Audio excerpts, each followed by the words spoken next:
عندك برضه عارف العرسه المصريه بتاعتنا بتصدر تصدر. العرس. اه والله. والله بغداد اسمه هياسين ماكاو.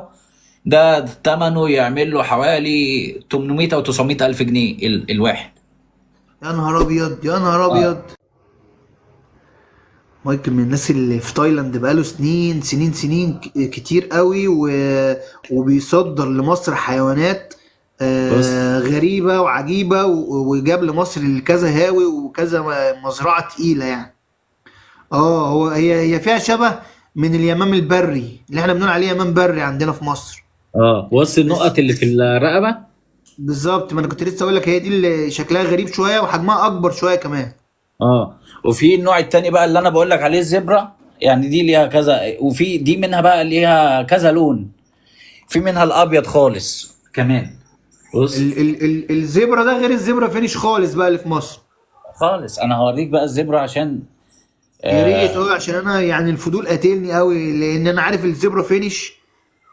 لا عيلة الفينيش كلها انا عارفها، يعني احنا عندنا بص الزبرة فينيش، ستار مم. فينيش والمدبوح وبوما فينيش والزبرة والجاوا، كل ده عيلة الفينيش.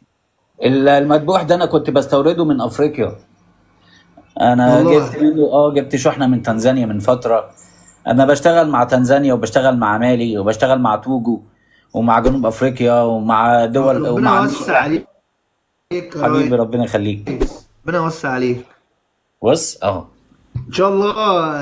المعلم وعدنا هيصور لنا كده من المزرعة عنده فيديو حلو نبقى نعرضه لكم عندنا في القناة بإذن الله.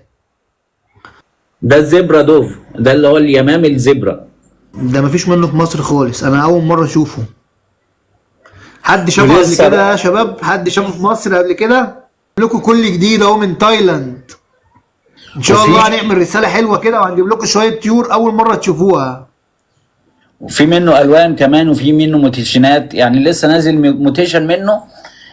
في كروس، في شعر في دماغه. ده لسه موتيشن جديد جدا يعني. اه ده زي التاج بتاع الكوكتيل كده والكوكاتو والكلام ده اه ولا زي ولا التاج بتاع شوشة؟ الكوكتيل بالظبط. زي الكوكتيل بالظبط. تمام. ده نازل منه. بيغرد؟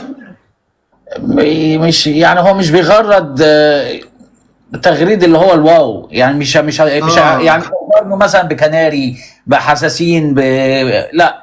هو تغريدته اللي هي بيعمل كده كوكرو كوكرو كده، حاجه كده يعني. انا اه. غريت كده. طب انا عايز اعرف التايلانديين نفسهم عندهم حب الهوايه، يعني في ناس غاويه تربي طيور وعندهم زينا كده.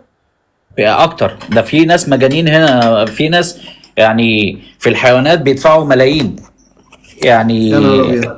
مجانين فعلا. يعني في ناس كانت بتستورد، كان في كلب اسمه امريكان بولي، لو تسمع عنه. زي البيت بول كده بس قصير وعضلاته كده وبتاع. ده اول ما نزل كان في ناس بتجيبه مثلا من امريكا ب 60,000 دولار، ب 80,000 دولار، بس عشان مزاجه، عشان هاو. هنا عندهم حاجه حلوه قوي، بينتجوا العفريت. يعني اي حاجه، اي نوع حيوان او اي نوع طيور بيعرفوا ينتجوه.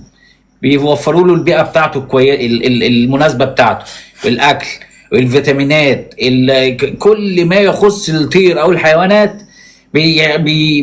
زي ما تقول ايه، بيعملوا له البيئه بتاعته او المناخ المناسب بتاعه اللي هينتج فيه. وبينتج فعلا، سواء زواحف. انت بتتعامل معاهم بأنهي لغه، بالانجليش ولا بالتايلاندي ولا بايه؟ انا بتكلم تايلاندي. انا بقالي انا 19 عارف ان انت بقالك فتره، انا بحاول اعرف الناس عليك بس. انا بقالي انا عارف ان 19 انت هنا. لبلب. 19 ليه انا سنه. بشوف لك فيديوهات بحس ان انت تايلاندي.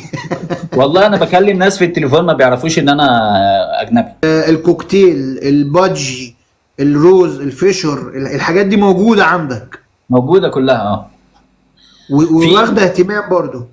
واخده اهتمام، بس هنا بقى يعني ايه، هم يعني بيروحوا للحاجات التوب. بمعنى اه بغبغاوات البادجي يعني. يعني لا حتى العصافير الصغيره. يعني مثلا البغبغاوات عندك العالية قصدي. بيجيبوا التوب بتاع اي حاجه.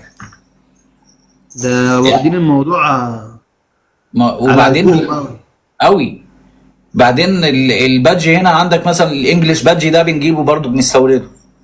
وبعدين في مزارع هنا بتنتج، وبعدين بينتجوا يعني ايه بطريقه بروفيشنال، يعني بيطلع لك كميه انتاج في فتره قصيره كبيره جدا. بدايه اختلاطك بالموضوع دوت، ايه الحيوان اللي انت شفته واتفاجئت بيه؟ يعني حسيت انت واو، حاجه اول مره تشوفها بس عجبك قوي.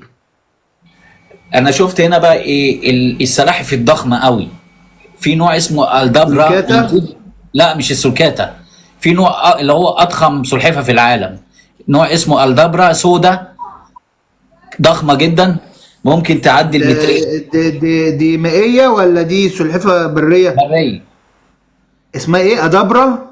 دي بتيجي منين؟ من موريشيوس، ومن جزيره اسمها آه ايه يا ايه ربي. موريشيوس دي بلد دي ولا ايه؟ جزيره موريشيوس في افريقيا. في افريقيا. اه اصل احنا عندنا في مصر 3 انواع: يوناني اللي هو الزراعي، مم. صحراوي اللي هو المصري اللي هو غالبا بيجي من السودان اصلا، والسلوكاتا. ما نعرفش حاجه غير ال3 دول. لا انا هوريك بقى انواع انت ما شفتهاش قبل كده. في نوع اسمه انديان ستار، السلحفة شكلها جميل تحفة، على ظهرها العلامات بتاعتها تلاقي، هوري لك صور تحفة. الانديان ستار. وفي عندك ال ليوبارد، في نوع اسمه ليوبارد تورتويس، ده بقى برضو بيجي من افريقيا.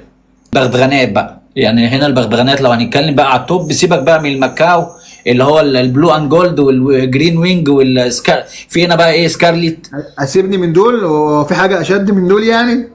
في نوع بغبغانات اسمه هياسين ماكاو، ده ثمنه يعمل له حوالي 800 او 900 الف جنيه الواحد.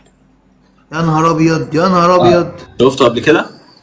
لا، اول مره اشوفه. بس يعني بسم الله ما شاء الله، حاجه جميله جدا. كله بلو، وبس عند عينيه هنا اصفر، وعند بقه بص الاصفر عند عينيه وبقه بس. وليه سعره غالي كده؟ عشان نادر يعني؟ عشان نادر جوازه جدا، صعب مثلا؟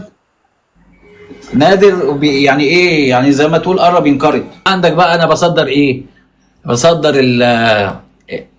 السبايدر، العناكب. تمام. العناكب، وفي حاجه اسمها ام 44 ايوه. دي بصدرها بقى. مين اللي بياخدها مني؟ بياخدها مني هولندا وامريكا. عندك برضه عارف العرسه المصريه بتاعتنا بتتصدر. تصدر؟ العرسه والله. تصدر لمين؟ مين اللي بياخدها دي؟ في كذا دوله، يعني هنا تايلاند واوروبا، في دول بتاخدها. ليه؟ العرسه بتاعت الشارع عندنا بتبقى شرسه يعني هي في الطبيعه بتاعتها شرسه، بس لما بياخدوها ما بيربيش يعني ايه العرسه ويخليها اليفه، لا هو بينتج، بياخد ولادها يخليهم اليفين من وهو صغيرين.